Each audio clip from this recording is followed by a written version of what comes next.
Curt Weldon is joining us, former congressman, former vice head of Homeland Security and the Armed Services Committee, an expert on Russian infiltration with the Clintons and technology transfers. There's a big article on Infowars.com that just broke. Dr. Jerome Corsi's with him right now.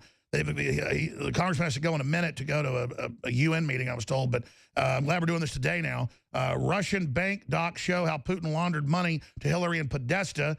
Now we know why Clinton and co. were so desperate to frame Trump with ties to Putin. So it's good to have the former congressman on with us. I know he's going to be the source of some articles in the next few days concurring with this and the background. So thank you, Dr. Corsi, and former congressman. Thank you. Well, we're delighted to be with you. And I think it's really important to know that Congressman Weldon did a lot of the groundbreaking research in the 90s showing the technology transfer, the payments that the Clintons got for transferring technology to China.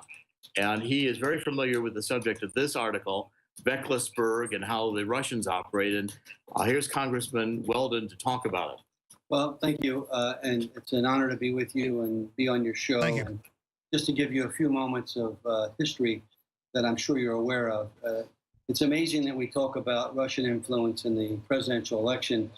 It was Bill Clinton's advisors who were sent to Moscow in 95 and 96. They actually stayed in the presidential hotel in Moscow, and they ran Yeltsin's re-election campaign. So the Russians were aware that U.S. strategic advisors were actually running the presidential campaign of a president whose popularity had fallen down to 10% and had a known drinking problem.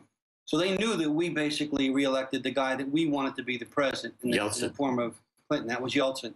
Second, I was on the Cox Commission that investigated the theft of our technology by China. And I also documented and have the charts to back it up that the People's Liberation Army funneled hundreds of millions of dollars into the Clinton-Gore campaign. You remember the famous time when Al Gore was at a Buddhist temple and there was a fundraiser and he claimed he was in the bathroom when they were collecting money for the Clinton-Gore campaign. Yes, yes. And I would remind people that it was two of the largest fundraising operatives in the U.S. at that time, Riyadi and Wang, got access to the Clinton White House 49 and 17 times in 1 year. Neither was a U.S. citizen, and they were the prime fundraisers for the Clinton, Gore, and Democratic campaign committees. And finally, I would add that one needs to look at the CEO of Loral Corporation, Bernie Schwartz, when Loral Corporation was caught transferring very sensitive technology to China, and Sandy Berger, Clinton's national security advisor, arranged and got Bill Clinton to sign a retroactive presidential waiver, which means the technology had already been transferred. Technology that our commission voted 9-0 caused serious harm to us. Bernie Schwartz was the beneficiary of that retroactive presidential waiver, so he couldn't be indicted.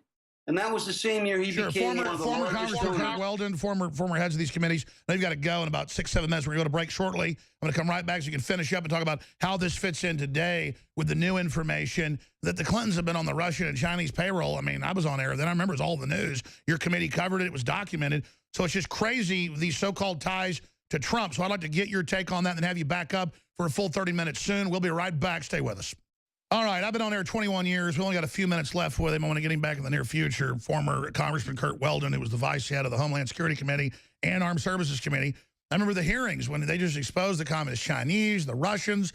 The Clintons all got waivers, though, from themselves to do it. But then after, they're at the State Department continuing, and even the New York Times admits 30-something million for all this uranium concessions. Now we've got new documents about money going to Podesta and Hillary for more technology transfers under Obama, and then they've got the nerve to point the finger and say the former national security advisor talked to the Russians about sanctions. Okay, I mean, that's what they do. So as an expert on this, former Congressman Weldon, just in 3-4 minutes, I know you got to go, your crew's trying to drag you out. What's the nutshell? What's the takeaway from this, and where is all this going? Well, Dr. Corsi has shown me some documents here that are startling, involving what look to be illegal payments to the Clintons. I'm going to talk to my associates in Russia and who work with Russia and see what else I can find out. I can tell you this hatchet job that's taking place against General Flynn, who's an outstanding American, and our president is wrong. I've remained silent for 10 years. I have 480 cases of files. I've done 100 hours of an oral history, and I'm going to start to come out now with irrefutable facts about what I saw occur, what I saw with the Clintons in lining the pockets of themselves and their friends while they left our foreign policy basically hanging in the air, when they went and murdered Gaddafi, causing much of the problem we have with immigrants around the world, when we played games in Iraq and Afghanistan, the true story of the 9/11, and I'm not a conspiracy theorist, but I am dedicated to the true story that protected and unfortunately lost 343 firefighters in New York. Sure, the 28 pages. All of which you're talking about, and all of which needs to be brought forth to the American people. If the Clintons are going to try to misinform and malign the integrity of our new president, and people like you trying to get out the truth, then it's time for America to step up to the plate. I've never met Donald Trump. I voted for him, and I wrote op-eds for him in the primary and the general. But I'm not going to sit back any longer. Members of Congress know the facts that I have. They know that I've been trying to restart a trilateral dialogue with the Duma and the Federation Council, the Rada in Ukraine, and the U.S. Congress. But I'm not going to sit back and let these morons try to rewrite history when I saw what happened. I was on the Cox Commission when we voted 9-0 that our security was harmed. I have the charts that I'll make available to your show to show the PLA money going to front companies that benefited the Clinton-Gore campaign. I'll show you the charts with the Chinese nationals who were admitted to the White House 17 and 49 times in the same election year that Clinton was running for re-election while they're raising money for the Clinton-Gore campaign. You can check online and find the retroactive waiver that was given to Bernie Schwartz, the CEO of L'Oreal Corporation. Sure. What you're saying is, bottom line, you were heading up these committees, you saw it all, you know what really happened, and then they're claiming everything that they've done, Trump's done, so you're going to break your silence. Obviously, you've had the highest level security clearances to know all this, and now you're saying you and others, not to put words in your mouth, are getting ready if they want to play games to bring the truth out. We're not going to play games. I've been sitting back for 10 years, and the Clintons know this. I was his #1 target in 2006. I've got 480 cases of files. I've got 100 hours of oral history.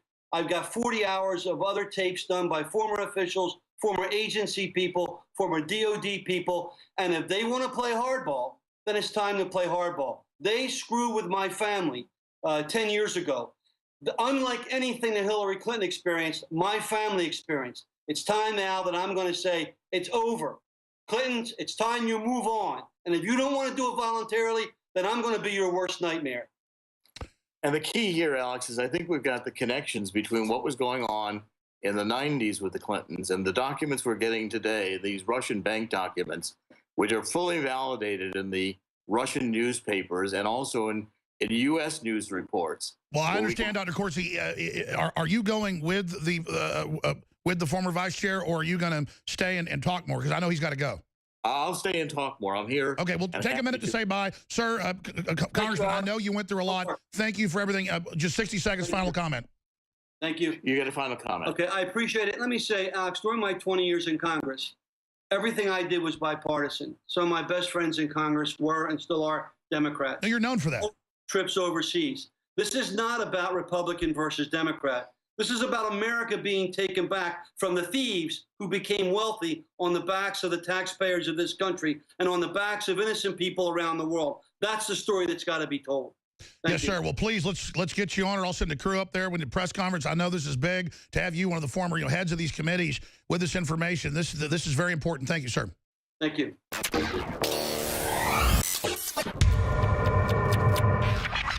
Look, I'm not going to sit here and say, see, I told you so, that communist Chinese-style net censorship was coming to the web, because it's already here. It's being announced. The way you keep the internet open and free is you get involved more than ever. Go to Infowars.com/app. A new battleship in the fight. Infowars Live, available right now. We're looking for a crew to man it. You going to sit down and play games and be a trendy? Or are you going to be part of history? Don't sit by and let the internet and free speech be stolen from you. Take action.